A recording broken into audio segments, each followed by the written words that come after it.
ওর সাথে কি টিফিন খাবে? হ্যাঁ খাবো। এই কৌশিক, তুই টিফিনে কি এনেছিস? আর দেখ আমি কি এনেছি টিফিনে। তুমি আমার সাথে চলো, ঠিক আছে? হ্যাঁ।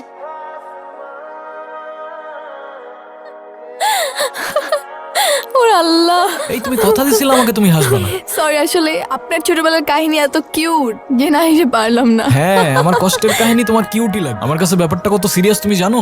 আচ্ছা ঠিক আছে, সরি। এই তুমি আমার সাথে একটু টিফিন শেয়ার করে খাবে? ধ্যাত্তেরি, থাকো তুমি।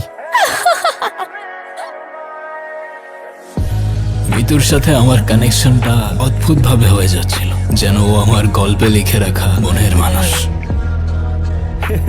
কি রে, আমার বাইক কই? তোর বাইক কই রাখছিলি?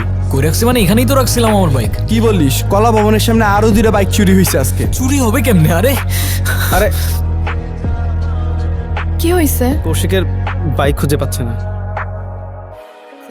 বাইক পেয়ে যাবা, চিন্তা করো না। বাইক না মিতু, ওই বাইকের উপর আমার ব্যাগটা রাখা ছিল।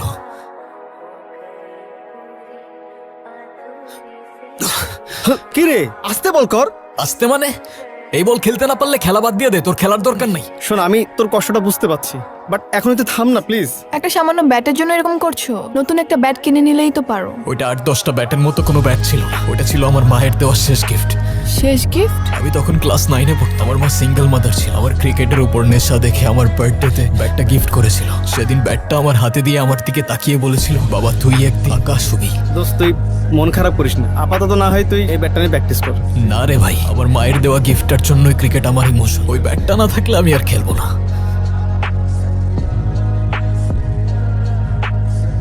এই আরে আইসেনজি, হ্যালো কৌশিক। হ্যাঁ বলো। তোমাকে আমি একটা লাইভ লোকেশন দিতেছি, তুমি এক্ষুনি চলে আসো। আরে কি হইছে, কোথায়? এত কথা বলার সময় নেই, তাড়াতাড়ি চলে আসো। আমি তোমার বাইকটা খুঁজে পাইছি। মানে? হ্যাঁ, আচ্ছা আমি আসতেছি। তাড়াতাড়ি আসো।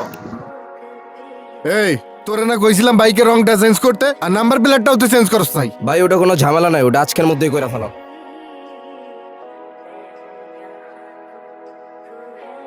হ্যাঁ ইউ, এই বাইক তো আমাদের, আপনি কোথায় পেলেন? লাইসেন্স আছে, কাগজপত্র প্রমাণ আছে কিছু? কি হলো, দেখাও সবকিছু, তারপর নিয়ে যাও বাইক।